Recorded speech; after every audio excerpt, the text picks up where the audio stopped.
His groundbreaking style of fishing with the spin reel mounted atop the rod catapulted him to legendary status. I fish my own way. At that amphitheater show, that's when I truly recognized that Real Rebel had become a true celebrity.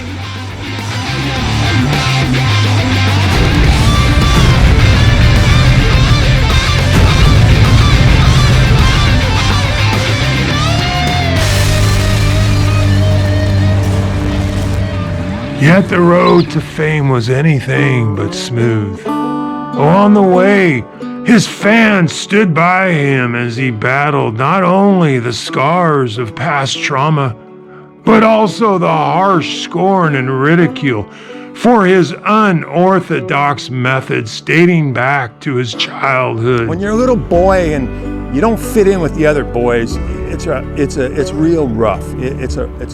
They don't want to fish with you. They think there's something odd about you. He had to struggle with so much criticism about his fishing technique that it affected him. The Real Rebel carried an inner turmoil, conflict within himself. He struggled with that inside-outside perception. Through sheer determination, he triumphed over these psychological hurdles, cultivating a fierce confidence in his unique approach. I've been fishing with the spin reel on top my whole life, man. Even though everyone tells me I'm supposed to fish with it on the bottom. Yeah, right. I'm gonna make it harder for myself. I told my brother Jake, I said, you know, we need to validate this guy. We need to hire a scientist. Experimentation did validate what the Real Rebel was telling us and what he believed. Top or bottom makes a huge difference, and on top is vastly superior. Well, guess what? Former friends and others who felt compelled to tell me not to fish with a reel on the top, your day of reckoning is here, because I have been vindicated.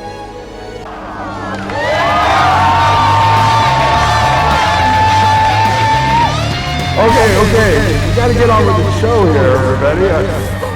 I gotta tell you, there's one group of people that I don't have a lot of love for. It's all those other fishermen who fish with the reel on the bottom. Tell me I'm not supposed to fish with the reel on top. As his fame soared to unimaginable heights, so did the arrogance and self-righteousness that came with it. The very techniques that once defined his greatness became the measure by which he judged all others. My staff started complaining about the Real Rebel, and they felt that it kind of went to the Real Rebel's head, all this fame. I've seen this happen over and over again, all right?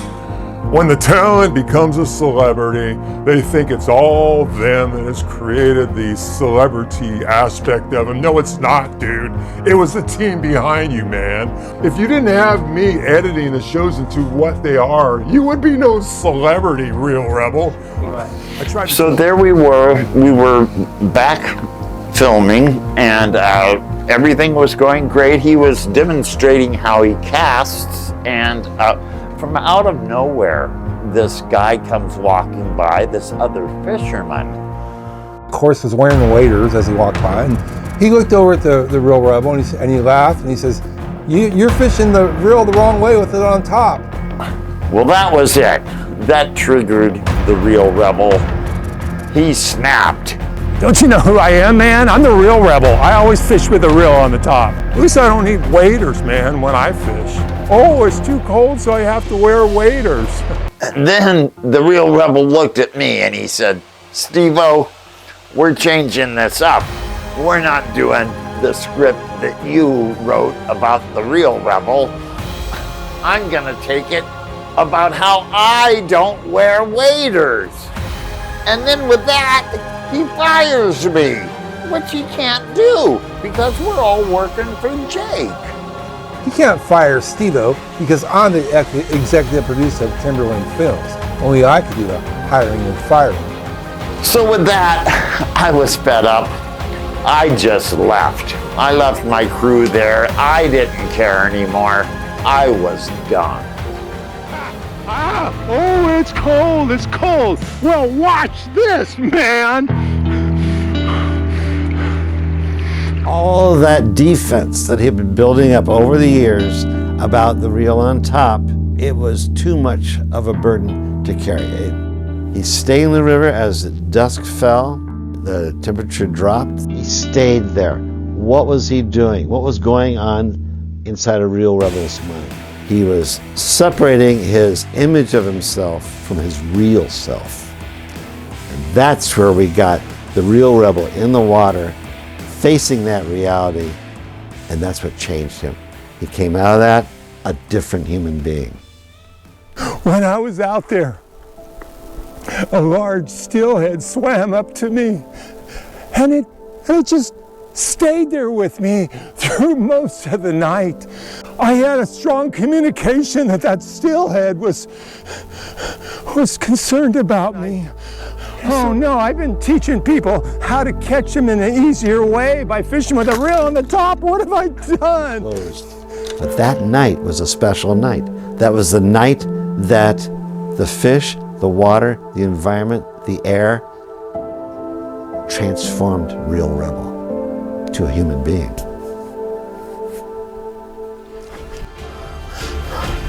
I hereby renounce fishing! I renounce fishing!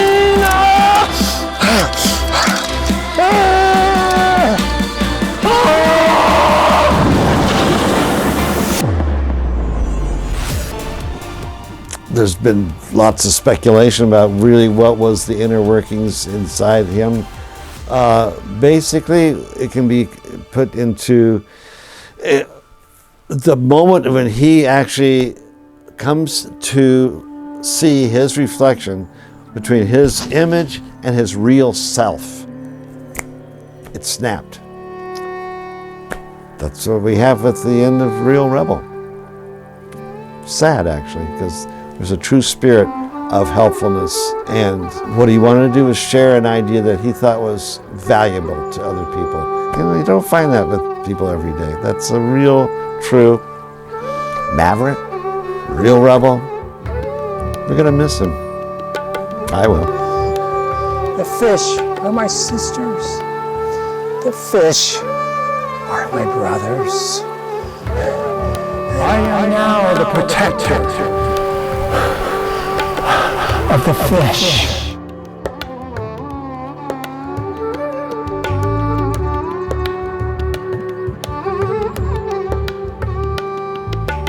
And that was the last that was ever seen or heard of the Real Rebel.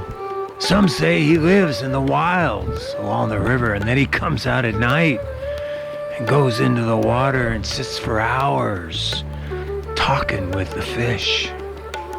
Some fishermen claim that they've been run off the river by a wild-looking man who looks like he could be the Real Rebel. All the time he's telling them to leave the fish alone. And even though he is no longer with us, the Real Rebel will continue to live on through all his pre-recorded episodes that will continue to be broadcast on this cable TV channel, where you will be able to see the Real Rebel in all his glory as he continues to fish his own way without waders and with the fishing reel on top.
And if you're listening, Real Rebel, don't be afraid to contact. Come back to your family at Timberlane Films and come to the campfires and just be part of our family. We really miss you. We all love you. And if you're out pestering fishermen by throwing rocks in the water, you need to stop that and just come to the real life. Come up to the ranch and we'll have fun, just like the good old days.